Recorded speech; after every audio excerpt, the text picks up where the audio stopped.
Dear parents, आज मैं आप सबसे बात करने वाली हूँ अबाउट फ्यू यूनिक चैलेंजेस जो मैं एट प्रेजेंट फेस कर रही हूँ विद माय ट्विन बॉयज। मैं हूँ मधु, एक ट्विन मॉम, और स्वागत है आपका मेरे चैनल ट्विंस मम्मा में। ट्विन बेबीज को कैरी करना जितना टफ होता है, बिलीव मी, उनको बड़ा करना उससे कहीं ज्यादा टफ होता है। जो परेशानियां और चैलेंजेस आती है वो कुछ अलग ही होती है। कभी कभार आपके आसपास जो एक्सपीरियंस्ड मॉम्स हैं उनके पास भी इसका कोई जवाब नहीं होता, खासकर अगर वो सिंगलटन मॉम हो। शुरू के 2 साल जब हम twin parents usually survival mode में होते हैं कि बस किसी तरह निकल जाए ये 2 साल, तब कुछ अलग चैलेंजेस होते हैं जिनके बारे में आपने मेरे वीडियोस में ऑलरेडी देखा होगा। कहीं ना कहीं मैंने कुछ प्रॉब्लम्स के बारे में, कुछ चैलेंजेस के बारे में जिक्र किया है, जैसे दोनों को साथ में फीडिंग करवाना, बर्पिंग करवाना, नैपी चेंज करवाना, या फिर दोनों को सुलाना साथ में, बिना रेस्ट एंड स्लीप के गुजारा करना। लेकिन आज मैं आपसे बात करने वाली हूँ कि अब मेरे बच्चे 2.5 year old है, इन टोडलर्स को संभालने में एट प्रेजेंट मुझे कैसे चैलेंजेस फेस करने पड़ रहे हैं। And I feel every twin parent इस एक्सपीरियंस के थ्रू गुजरेंगे, और अगर आप इससे गुजर चुके हैं तो आप जरूर मेरी इस वीडियो से खुद को रिलेट कर पाएंगे। सो अंत तक बने रहें, और आप में से जो भी ट्विन पेरेंट्स है काइंडली अपने एक्सपीरियंसेस भी मेरे कमेंट बॉक्स में शेयर कीजिए। मुझे ये जान के अच्छा लगेगा कि कैसे दूसरी ट्विन मॉम्स इन चैलेंजेस को ओवरकम करती हैं। तो चलिए स्टार्ट करते हैं आज का वीडियो। पहला चैलेंज जो मैं इन दिनों फेस कर रही हूँ वो है giving attention to my boys. I mean separate attention, 1-to-1 time. शुरू के 2 साल जो गुजरे, पिछले 2 साल में मेरे हस्बैंड ने इक्वली हर काम में मेरा साथ दिया। तो बच्चों को भी आदत थी कि सपोज अगर वो टाइम मांग रहे हैं मुझसे या अटेंशन मांग रहे हैं, तो अगर मैं ना दे पाऊँ तो उनके पास उनके डैड होते थे, और हम इस तरह बेबीज को ऑल्टरनेट करते थे। बट एट प्रेजेंट उनकी पोस्टिंग दूसरे शहर में हो गई है, तो वो बस वीकेंड्स पे आते हैं, वो भी मंथली 2 times। सो बाकी टाइम मेरे बच्चों ने मुझे काफी परेशान कर रखा है। ट्विंस के साथ प्रॉब्लम ये आता है कि चूंकि वो सेम उम्र के होते हैं, तो कुछ एक्टिविटीज में उनको बराबर सुपरविजन की जरूरत पड़ती है। मतलब अगर आपके घर 2 बच्चे हो जिनकी बीच में कुछ एज गैप हो, तो आप अपने एल्डर बेबी को कह सकते हैं टू अंडरस्टैंड समथिंग, या फिर वो इंडिपेंडेंटली कुछ काम कर पाते हैं, और आप अपने टॉडलर को टाइम दे सकते हैं। बट यहाँ सिनेरियो है कि दोनों ही टॉडलर्स हैं, उनको सिमिलर एक्टिविटीज में सिमिलर तरीके का सुपरविजन चाहिए होता है।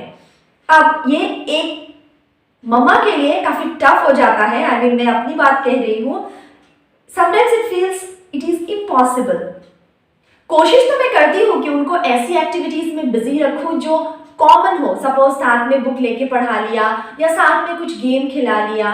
लेकिन कभी कभार ऐसे सिचुएशंस आते हैं, कभी कभार नहीं, अक्सर वो डिफरेंट एक्टिविटीज में इंटरेस्टेड होते हैं। ऑब्वियसली अब 2 डिफरेंट इंडिविजुअल्स हैं, मन भी दूसरा करेगा।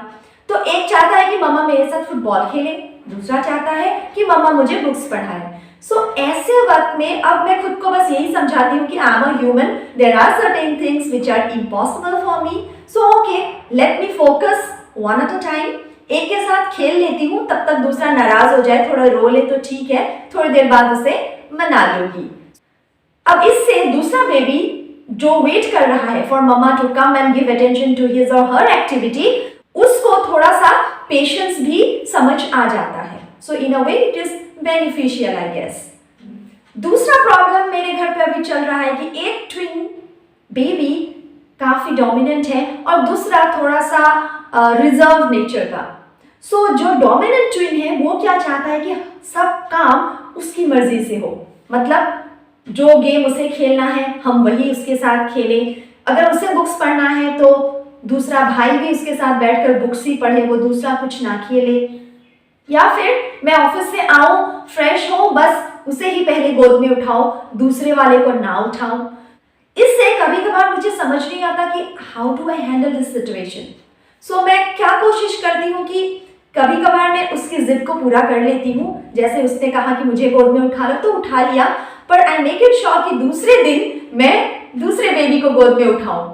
एक ट्विन मामा के लिए बीइंग फेयर एंड इक्वल होना काफी टफ हो जाता है at times, and this is my way of handling it. एक बेबी एक टाइम पे थोड़ा सा रिजेक्टेड फील करता होगा, बट मैं क्या करूं। एक वक्त तक ऐसा था कि मैं दोनों को साथ में आराम से उठा लेती थी, बट अब वो थोड़े हेवी हो गए हैं, सो दोनों को साथ में उठाना अब काफी टफ होने लगा है। आई जस्ट होप कि जैसे जैसे वो थोड़े बड़े होंगे वो अंडरस्टैंड करेंगे कि हमें बस अपने नहीं दूसरे के चॉइसेस को भी इम्पोर्टेंस देनी चाहिए। एवरीबडीज चॉइस मैटर्स, सो इससे शायद उनकी प्रॉब्लम थोड़ी सॉल्व हो। I just hope that. तीसरी प्रॉब्लम जिससे मैं गुजर रही हूँ इन दिनों इन parenting is aggression of my twin boys. Specially जो मेरा रिजर्व बेबी है, उसको बहुत गुस्सा आता है जब ये डोमिनेंट बेबी सब कुछ अपनी मर्जी से करवाना चाहता है। वो रिजर्व है, इसका मतलब ये नहीं कि उसके अपने चॉइसेस नहीं है, सो ऑब्वियसली वो गुस्सा तो होगा ही। सो ऐसे कुछ टाइम पे क्या होता है, वो काफी एग्रेसिव हो जाता है और बस मार पिटाई पे उतर आता है। और मैं कितना भी मना कर लूं कि बेटा नहीं मारना, आपके भाई को चोट लग जाएगी, वो मार के ही दम लेता है। तो शुरू में मुझे समझ नहीं आता था कि क्या करूं, और मैं बस उन दोनों को छुड़वाने की कोशिश करती थी कि एक दूसरे को मारना पीटना नहीं है, चोट लग जाएगी, ये मेरी कंसर्न होती थी। बट विद टाइम मैंने एक दूसरी स्ट्रैटेजी अपनाई है, वो ये कि मैं जो बच्चा गुस्सा हो रहा हो उसे कहती हूँ कि अपने भाई को मारो, ठीक है, तुम गुस्सा हो, तुम्हें मारना है तुम मारो, बट मेक इट श्योर तुम उन्हें पैर पे या बटक्स पे ही मारोगे, क्योंकि अदरवाइज चेहरे पे या गाल पे सर पे मारो तो उसे चोट लग सकती है। ये रूल बना दिया है, मारना is allowed but in specific areas. तो जब एक बच्चा गुस्सा होता है तो मैं उससे कहती हूँ चलो मारना है मार लो, लेकिन बटक्स पे या पैर पे। तो उस पर्टिकुलर असाइंड एरिया को ढूंढते ढूंढते उनके गुस्से में थोड़ी सी कमी आ जाती है और दूसरे बेबी को भी हंसी आ जाती है कि ये तो गुस्सा था, अब ये मेरे बटक्स को या पैर को ढूंढ रहा है मारने के लिए। सो आई डोंट नो कब तक ये काम करेगा, फिलहाल ये पिछले कुछ दिनों से ये स्ट्रैटेजी काम आ रही है, आप भी ट्राई कर सकते हैं। चौथा प्रॉब्लम है मेरे घर पे फिलहाल, वो है competition in anything and everything. चाहे वो मम्मा का टाइम हो या कोई खिलौना, कोई एक्टिविटी हो या बाहर जाना, हर चीज में कंपटीशन। फॉर एग्जाम्पल अगर एक ने कोई खिलौना लिया तो दूसरे को भी वही चाहिए, उसी कलर का आप दूसरा उठाकर कुछ दे दो तो वो नहीं लेगा। एक साइकिल चला रहा है तो दूसरे को भी साइकिल ही चलाना है। वैसे हमने लेके 2 साइकिल दिया था, एक उन्होंने तोड़ के खत्म कर दिया। इसी तरीके से हर खिलौने के लिए, हर चीज के लिए वो लड़ते हैं। सो मैं कोशिश ये करती हूँ कि उनको टर्न वाइज कुछ टाइमिंग दे दो, 5 मिनट आप खेलो 5 मिनट आप खेलो, पर ज्यादातर ये काम नहीं देता। कभी मूड ठीक रहता है तो सुन लेते हैं, मूड ठीक नहीं रहता तो वो नहीं सुनते। सो मैं अभी भी इसका हल ढूंढ रही हूँ, अगर आपको पता हो तो काइंडली मुझे कमेंट बॉक्स पे बता दें। नेक्स्ट जो सिचुएशन मेरे घर पे अब होता है वो होता है a battle regarding sharing clothes. मतलब चूंकि मेरे ट्विन बेबीज दोनों बॉयज हैं, तो सिंस बर्थ मुझे यही याद है कि मैंने जो भी ड्रेस उनके लिए खरीदा हो, शर्ट पैंट ट्राउजर्स व्हाटएवर, सब कुछ मैंने सिमिलर 2 ले लिया और I never kept a track कि मैंने किसको क्या पहनाया, वो टेंशन मैंने नहीं ली ड्यूरिंग लास्ट 2 years। अब धीरे धीरे पिछले 2-3 महीने से मैं नोटिस कर रही हूँ कि उनको अपना चीज डेजिग्नेटेड चाहिए। मतलब कुछ ड्रेसेस जो कि स्पेशली रिलेटिव्स वगैरह ने गिफ्ट किया था तो वो सिमिलर पैटर्न्स के तो थे पर कलर अलग था, तो उसमें से उन दोनों ने अपने अपने चॉइस के ड्रेसेस सिलेक्ट कर लिए हैं। ये मुझे पता कैसे चला, सुबह नहलवाने के बाद मैं जल्दी जल्दी में उन्हें कपड़े पहनाने लगी थी तो मेरे बड़े बेटे ने कहा कि मम्मा ये तो भाई का है, ये मैं नहीं पहनूंगा, ये ब्लू कलर वाला भाई का है, मेरा रेड कलर का है। और अभी अभी वो कलर सीख रहे हैं तो हर चीज में कलर ढूंढते हैं। एंड आई वाज लाइक ठीक है, उस दिन तो मैंने पहना दिया। इसके कुछ दिनों बाद फिर से मैंने उसे ब्लू वाला टी शर्ट पहनाया तो वो कहने लगा कि मम्मा ये तो भाई का है, मैंने आपको कहा था उस दिन मेरा रेड वाला है। सो आई वाज लाइक ओके, मतलब तुमने अब चीजें अपनी मेरी तुम्हारी ये सीख ली है। तो इन a way this is good, क्योंकि इससे एक इंडिविजुअल चॉइस और आइडेंटिटी का पता चलता है।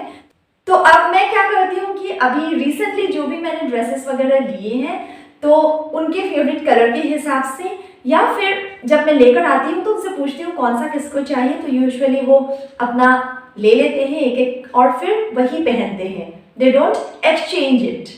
तो पता लग रहा है कि थोड़े बड़े हो रहे हैं, तो ये ऐसा प्रॉब्लम भी नहीं है, इससे बस उनके डिफरेंट टेस्ट का मुझे अंदाजा लग रहा है। एक और चैलेंज जिससे मैं रिसेंटली गुजरी वो है सेपरेशन एंजाइटी बिटवीन देम। मतलब वैसे साथ रहेंगे तो हर वक्त झगड़ते ही रहेंगे, लेकिन दोनों की बॉन्डिंग बहुत स्ट्रॉन्ग है और एक डिफरेंट लेवल में है। मतलब सिंस बर्थ क्या, since Inception and through out the journey in the वूम वो साथ ही रहे हैं, तो शायद इसलिए उनको ये सेपरेशन अच्छा नहीं लगता। अभी हाल ही में मेरी मेट के डैड गुजर गए थे और मेरी सास को भी नेटिव पे जाना था कोई पूजा के लिए, तो मैंने अपनी मम्मी को बुलाया था एज यूजुअल। और अब ये सिंस बड़े हो गए हैं तो मम्मी के लिए पॉसिबल नहीं था दोनों को साथ में हैंडल करना, तो कुछ शॉपिंग वगैरह या कुछ ऑफिशियल काम से जब मैं बाहर जाती थी तो एक को साथ लेकर जाती थी, एक को नानी के पास छोड़ के जाती थी। घर से निकलते तो हंसी खुशी थे, लेकिन थोड़ी ही देर में ये पूछने लगते थे कि भाई कहाँ है, मुझे भाई के पास जाना है, घर जाना है। और इधर जिसको नानी के पास छोड़ के गई थी, द कंडीशन वाज सेम, उसका भी यही पूछना था बार बार कि भाई कहाँ है। मम्मा कहाँ है वाज ऑल्सो अ क्वेश्चन, लेकिन भाई कहाँ है वाज मोर इम्पॉर्टेंट। सो इससे मुझे समझ आया कि उन दोनों के बीच थोड़ी सी सेपरेशन एंजाइटी की भी इश्यू है। ये नया नया हमने इस तरह का एक डेली रूटीन फॉलो किया था लास्ट फ्यू डेज। इससे मुझे ये रियलाइज हुआ कि अभी नहीं, बट शायद वो जब प्री स्कूल जाने लगे और उसके थोड़े बाद हमें उन दोनों को थोड़ा अलग अलग कुछ एक्टिविटीज में एंगेज करवाना पड़ेगा, सो दैट ये सेपरेशन एंजाइटी उनकी खत्म हो जाए। तो ये थे मेरे unique challenges in dealing with toddler twins. Kindly मुझे भी बताएं ट्विन मॉम्स एंड डैड्स कि आप कैसे चैलेंजेस फेस कर रहे हैं, और क्या मेरे चैलेंजेस को डील करने के लिए आपके पास कोई बेहतर आइडिया है। ऐसे ही पेरेंटिंग रिलेटेड वीडियोस के लिए मेरे चैनल को सब्सक्राइब कर लें, लाइक शेयर एंड कमेंट भी जरूर करें। Thank you for watching my video. Bye bye.